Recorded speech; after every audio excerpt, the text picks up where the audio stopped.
بسم الله الرحمن الرحیم. السلام علیکم.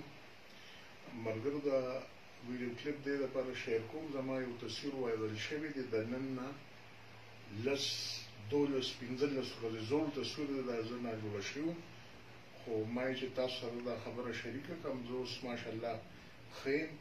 د هسپتال نه راوتم او صرف ژبه کې مې لږه مسله شته، دا خوږ شوی وه هغه وخت سره، او نور ماشاءالله زه ښه یم. په دواګانو کې مې تاسو هم یاد ساتئ، زه به تاسو هم یادوم. او دا ویډیو کلیپ د دې لپاره شیر کوم چې ستاسو د ملګرو شکریه م ادا کړم. د تصویر وایرل شوی دی او خو دې سره سره دا هم ویل غواړم چې زما موبایل آن، زه تاسو ته حاضر. زه به انشاءالله ستاسو خدمت د خپل وس سره جاري ساتم او ما چې ستاسو شکریه م ادا کړم او د دې خبرې وضاحت هم وکړم چې زه اوس ماشاءالله ښه یم. صرف دا خبرو باندې به تاسو پوهېږئ، لږه مسله مې لا په ژبه کې شته او نور ماشاءالله زه بلکل ټیک یم.